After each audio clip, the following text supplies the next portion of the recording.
Welcome to our channel Suman Sunand vlogs. तो दोस्तों, आज चर्चा करेंगे दोस्तों करवा चौथ के बारे में। दोस्तों, बहुत कोई नियम पूजा पाठ बहुत कोई करते रहते हैं, मगर बहुतों को पता ही नहीं है कि क्यों करते हैं। तो करवा चौथ जैसा व्रत महिलाएं क्यों करते हैं बताएगा, पूछेंगे तो कि पति का लंबी उम्र के लिए करते हैं, पति का भलाई के लिए करते हैं, मगर इसका पीछे और एक कहानी है दोस्तों, वो आज इस वीडियो में बताएंगे। तो पूरा वीडियो देखिए। पूरा वीडियो देखने से आप लोगों को अच्छा से पता चल जाएगा इसके बारे में, करवा चौथ के बारे में। तो दोस्तों, मैं मंदिर धर्म बहुत सारा स्थान घूमते रहता हूं और बहुत सारा ऐसा ही वीडियो बनाते रहता हूं। इसलिए क्या करना है, चैनल को पहले सब्सक्राइब करके रखना है और बगल में जो बेल आइकॉन है दबा दीजिएगा, क्योंकि ऐसा ही वीडियो जब हम बनाएंगे इस चैनल में डालेंगे तो पहला नोटिफिकेशन आप तक पहुंच जाएगा। तो शुरू करते हैं आज का वीडियो। करवा चौथ जैसा व्रत को सुहागन महिलाएं करती है। इस व्रत में दोस्तों रात को चंद्रमा का दर्शन करके, चंद्रमा का अर्घ दे के इस व्रत का निवारण किया जाता है। और इस दिन दोस्तों बड़ी श्रद्धा भक्ति से निर्जला उपवास रखकर इस व्रत को मनाया जाता है। चलिए दोस्तों सुनते हैं करवा चौथ का व्रत कथा।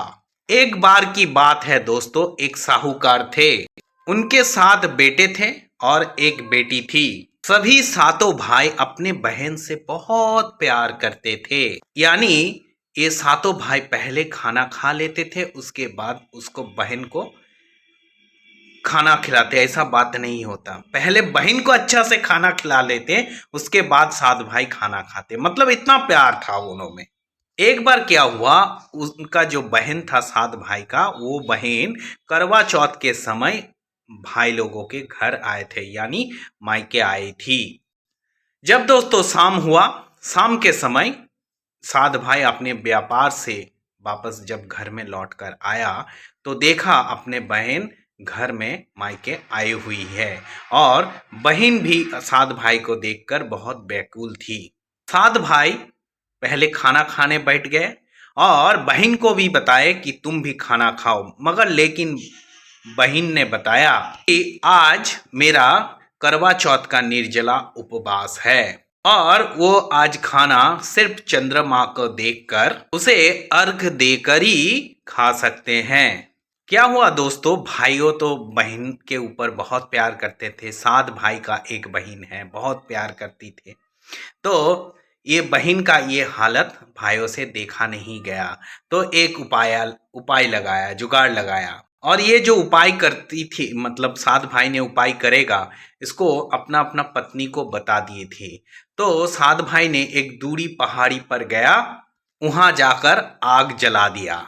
आग जलने लगा और वो आग के आगे चलनी रख दिए। दूर से ऐसा व्यतीत हो रहा था, ऐसा देखने में लग रहा था कि चंद्रमा है।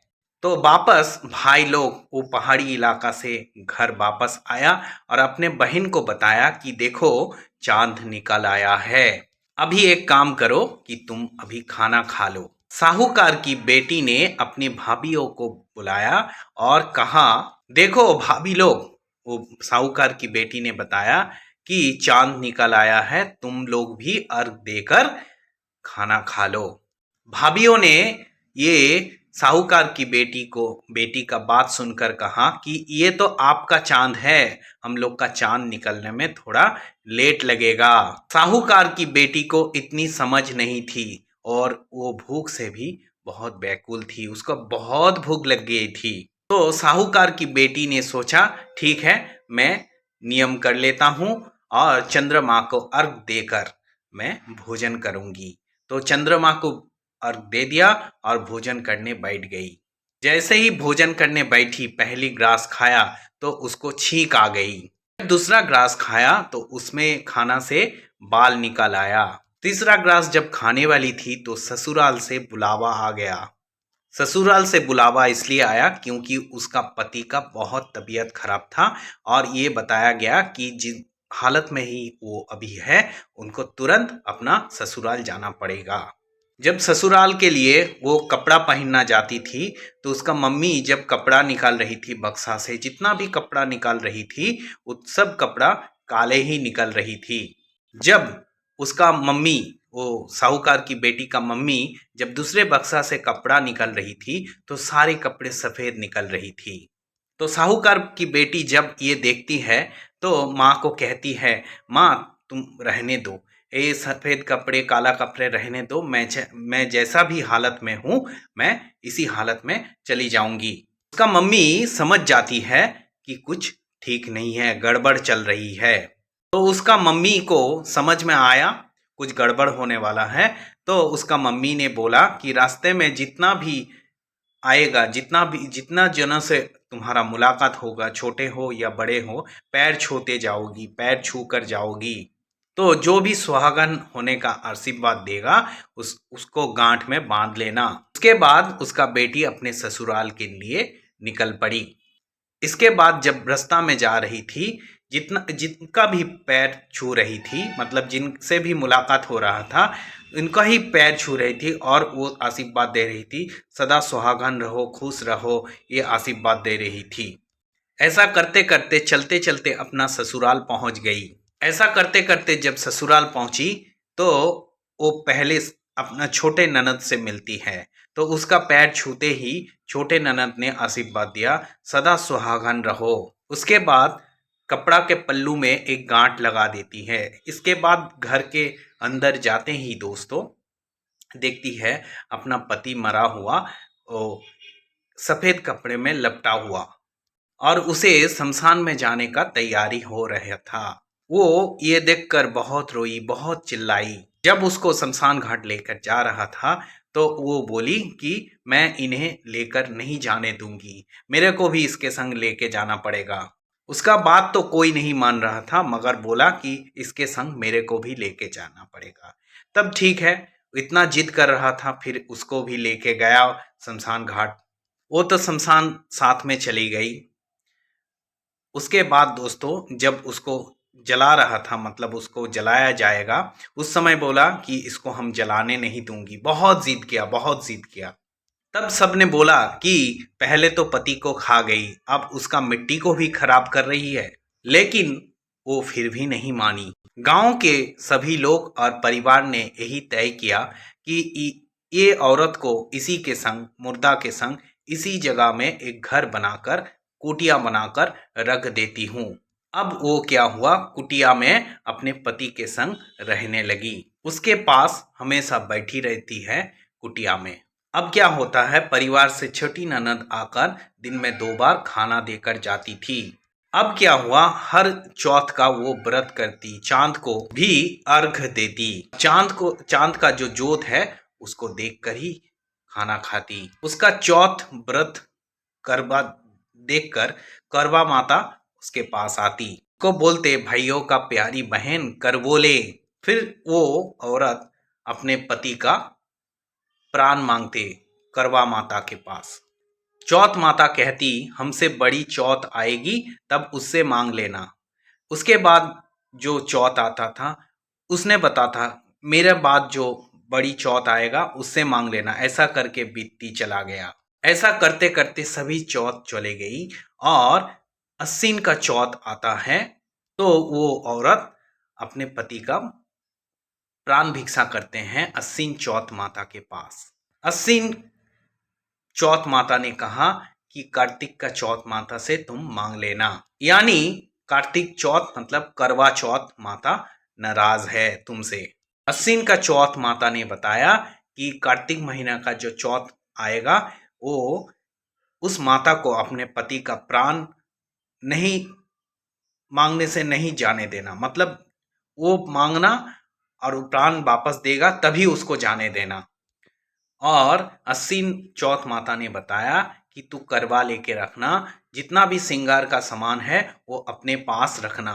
जब करवा चौथ माता आएगी तो जो जो मांगेगा वो देते रहना। जब उसका छोटी ननद हर रोज खाना देते आती थी तो छोटी ननद जब खाना देने आई तो वो औरत ने छोटी ननद को बोला कि मेरा हर श्रृंगार का सामान मेरे को दे के जाना। तो छोटी ननद को बताया कि करवा भी दे के जाना और हर सुहागन का जो भी चीज है मेरे को दे के जाना। तो उसका सास को जाकर उसका छोटी ननद बताती है। तो छोटी ननद बताते ही सास ने बोला कि जो जो मांग रही है उसको दे के आओ। बेचारी वो शमशान घाट में अकेला रहती है। तो ऐसा करते कार्तिक का चौथ महीना आ गया, करवा चौथ आ गया।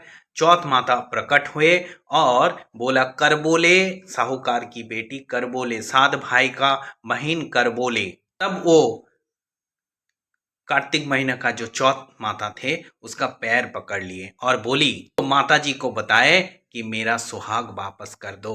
तू तो बहुत सुखी है, साध भाई की एक बहन है, तेरे को सुहागन लेके क्या होगा। वो औरत ने बताई कि नहीं माता, मैं तुम्हारी पैर तब तक नहीं छोड़ूंगी जब तक मेरा पति का प्राण वापस नहीं देती हो। चौथ माता को उसके ऊपर दया आ गई और चौथ माता ने उसको कहा ला मेरे को सब सुहाग का सामान दे।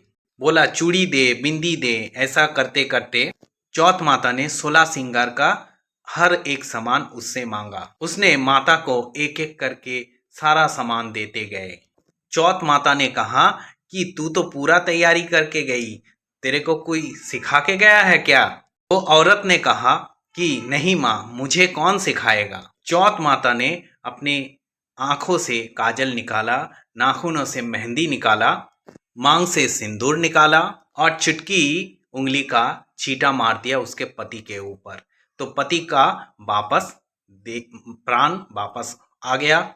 और जब वो उसका देवरानी मतलब उसका जो ननद था वो बाप जब खाना देने आई तो उसको बोला कि बैंड बाजे से घर में जाकर बताना कि बैंड बाजे से हम लोग का वापस लेके जाना, क्योंकि तुम्हारा भाई को प्राण वापस मिल गया है, तुम्हारा भाई वापस जिंदा हो गया है।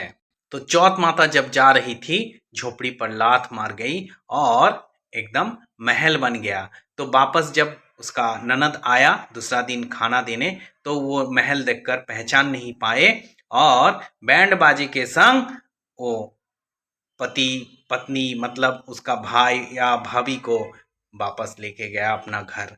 तो ऐसा ही था करवा चौथ का कहानी दोस्तों। हर महिला सुहागन रहे और सबका भलाई हो। इसी के संग दोस्तों वीडियो को ख़त्म करते हैं। ऐसा ही इंफॉर्मेटिव वीडियो, ऐसा ही अच्छा वीडियो इस चैनल में हमेशा मिलता रहेगा, इसलिए चैनल को सब्सक्राइब करके रखना है, वीडियो को लाइक करना है, दूर दूर तक शेयर करना है और कमेंट सेक्शन पर ज़रूर बताना दोस्तों वीडियो कैसा लगा। तब तक के लिए दोस्तों गुड बाय।